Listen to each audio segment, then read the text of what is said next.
Welcome to another unboxing video from theplayersaid.com. My name is Grant. So for Christmas this year, I received from my wife a copy of a game that I've wanted for a couple of years. I think this came out in 2018. It's more of a lark for me. It's more of a collection thing for me. Obviously, one of the very first war games that I ever played was Axis and Allies, the Game Master series from Milton Bradley. I had all of them and still, in fact, have a couple of them on my shelf, including the original Fortress America, Conquest of the Empire, and the original Axis and Allies. But yeah, the game that probably got me started into wargaming and therefore holds a very nostalgic place in my heart. So then when they came out with this one in 2018, I thought, you know what? I know it's silly. I know it's probably going to turn a lot of you guys off because you're not into this kind of thing, and that's totally fine. If you don't want to watch the video, just move on to something else. That's all right.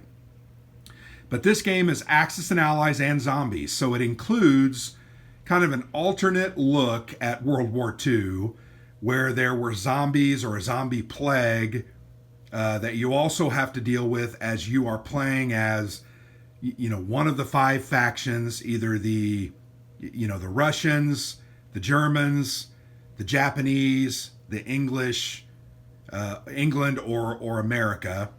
So as you're playing as one of those five, you also have to deal with the zombie horde. If zombies get out of control, they're going to kill your guys. They're going to make it so you can't take over territories and ultimately going to cause you to lose the game. So in essence, it's Axis and Allies, but you add in a new element.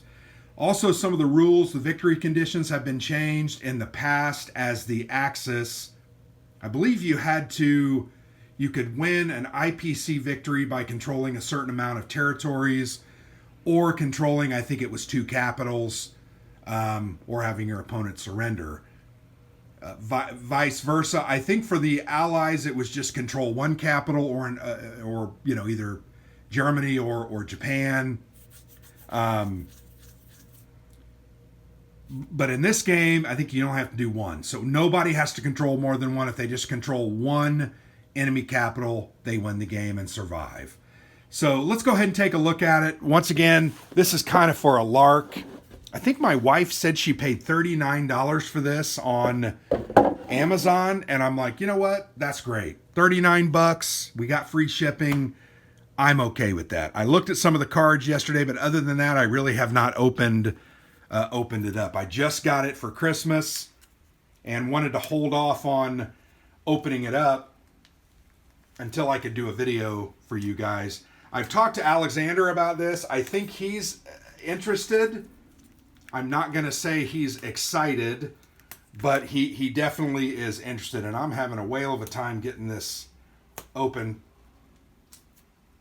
so I can show you. There we go. I finally got it. But it looks very similar to Axis and Allies. The map looks a little bit different. It has some different markings on it. And once again, this isn't a review, so I'm not going to go into every single little thing. But here's the rule book. Love that art. I just think it's very great. You can see there's a GI there that's been killed and now turned into a zombie. Very evocative cover. Rule book comes in at 31 pages. If you know Axis and Allies, a majority of this you're going to understand. Rules look fairly well written. There are not necessarily, it's not set up like other wargame rule books, but I don't think it's going to be that hard to follow. There's kind of a look at the map, and then there's a look at some of those zombie figures. A little gruesome, I know. Good table of contents. The rules look fairly, once again, easy to understand. There is on the back, there's the technology chart, which helps you understand what tech you can develop. You're going to roll. I think you can't invest in the technology like you used to be able to. You're going to get a card that says roll on the tech table and develop one of those. So you can't necessarily control it. In the old game, if you really wanted long-range aircraft, you could put like 20 IPC into rolling 4 dice. I think it was 5 IPC per roll, and I think you got it on a 6. So you could put 20 bucks in, which if you're doing that, you're going to end up dying. You could roll 4 dice and really increase your chances. Here, you're literally going to, be directed by a card and roll a certain a die, and then you're going to look at the chart, and this is what you're going to get. So you can see zombie mind control ray. You're going to be able to move some of the zombies.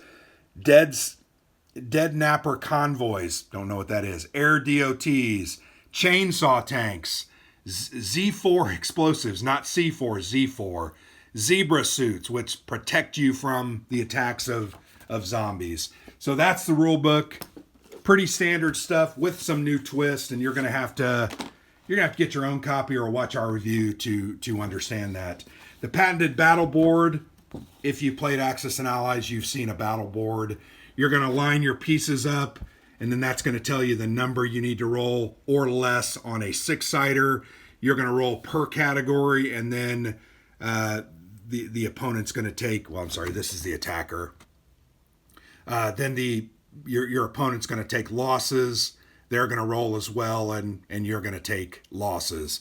You'll notice here in the casualties, you're going to move infantry. When infantry die, you're going to move those into the casualty zone, and then I think they turn into zombies. So if you remember, one of the strategies, obviously, in the old Axis and Allies was build 3 or 4 tanks, get them together with 3 or 4 infantry, and kind of move out, taking losses with your infantry, but preserving your tanks. The tanks cost more. They're better fighting units, a 3 versus a 1. But in this game, you're going to have some choices. If you lose an infantry, like you normally would to preserve your tanks, you're going to create some zombies. So you may occasionally want to lose a tank. I know that doesn't sound wise or solid, but that's what you're going to do. You're going to lose a tank rather than an infantry or 2 to prevent some zombies from being created, and that's just one of the new strategies. Here are the player cards and some of the zombie markers. Here you can see skulls. For those markers, these are control markers for the different factions. You've also got the little player cards here. I'll punch one out just to show you. It gives you your setup for Japan, tells you your number of IPCs, your money, and then it tells you the order of play, turn sequence, as well as the cost of different units, and then what they do, how they move, attack, and their defense value. So each faction has one of those. Here you can see this is the United States and United Kingdom. There's theirs. So yeah, 2 sheets of counters and these little player aids. So there you go. Let's go ahead and look at the cards before we flip out the boards and uncover the units. So here's the different cards. These all look the same on the back. I looked at them the other day. But there are different types of cards. There are zombie cards, and then there are kind of action cards. So here you can get a look. Here's an event, Desperate Times. Add a zombie to Anglo-Egypt, Sudan. Then it says Desperate Measures, Zombie Domestication. Convert a zombie in a territory containing your units into 3 IPCs. So you take control of the zombies and they're going to work for you. So kind of an interesting concept. Here's another one. Add a zombie to Belgian Congo. So you can see there's a lot of these Desperate Times cards. They're going to pop up everywhere. So it's not just they're being created where you're losing battles or losing men, but you're literally going to go through these cards and add zombies to different points on the map. But then you're going to have these desperate measures. Zombie camouflage. In each territory you attack this turn, zombies don't roll for the first round of that combat.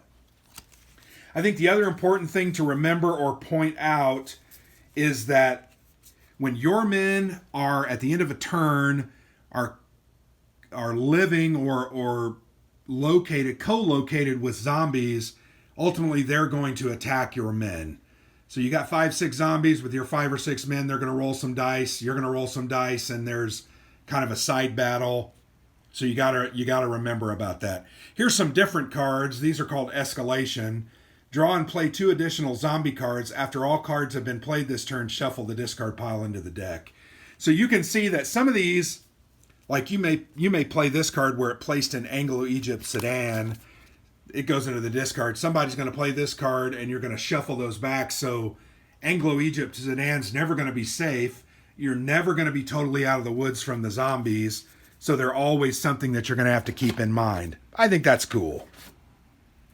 There's a whole bunch of these cards. Yeah, there's 2 whole decks of them. So those are the cards. I'm not exactly sure. I haven't read the rules, just opened it up. So we'll see how that actually works out. I'm going to go ahead and open up the map for you. And it's a big map, like these games were. Mounted map board, so it's gonna last fairly well. Let's go ahead and put that out. Let's move these things over so you can see that. Make sure it's centered.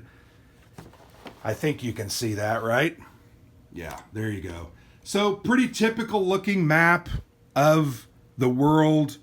Obviously you have Europe, Africa, Russia and East Asia, Japan, the Pacific, and then the United States is on both ends with South America, Greenland, and Canada. So the map generally looks the same. There were some different markings, and now I'm trying to look for them. Well, I don't believe the territories have really changed. In fact, this is the same map as 2nd edition or revised Axis and Allies because they've added West Russia, which is kind of an intermediary and causes a lot of fighting in that area. Here you can see where you have starting factories, etc. But the map looks pretty much the same. I thought there were some new symbols on them, but maybe I'm wrong. Anyway, nice looking map. Once again, it's got a chart here that tells you what it's for reference for units. So that helps you. That's a look at the board. You've got your money, your IPCs. You'll notice they have the new logo on it.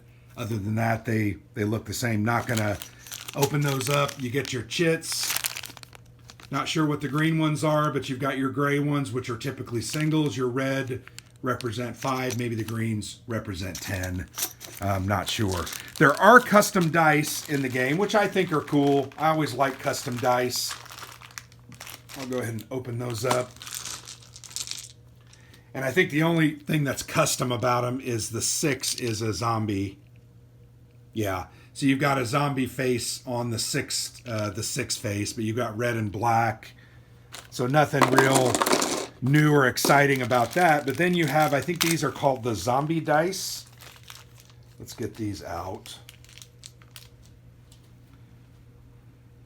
So I think the blank sides mean the zombies miss, and the A means they hit. Or the defender is hit, or the attacker is hit. So there's some new dice there that are used. Kind of interesting. The other pieces look the same. If you've never seen your Axis and Allies pieces, they're very well done. I've used these in several other games, like when I'm playing Silent Victory, or the Hunters, or the Hunted. You know, we'll get out the German subs or the planes and use those to represent my unit on the map. Kind of a fun thing. But obviously the new units you have in this game are zombies. So here's a handful of zombies. It's a little morbid, going to be honest. So you can see this is a civilian. A little bit morbid, right? This is a soldier. A little more okay with that. You can see he's got a gun there. I don't know why a zombie needs to carry a gun. I believe there are 4 different models. So yeah, here's a civilian, a male civilian, and a female civilian. And what's the other model? You have 1 soldier. Maybe it's just the 3. But, you know, you've got zombies. They're going to go out on the map. You're going to fight them. That's what the namesake of this game is. Axis and Allies and Zombies. So there you go. A very quick look, a very quick unboxing of this game. May not be for you. That's okay. Don't play it. Don't worry about it. We're going to try to play it. We're going to have some fun with it. You know, a game of Axis and Allies can take 3 to 4 hours. This one may or may not be longer or a little bit shorter. I don't know. We'll play it, we'll have some fun with it, and then we'll shoot a video review and let you know if it's for you. So thanks for watching. I've been Grant for the Player's Aid.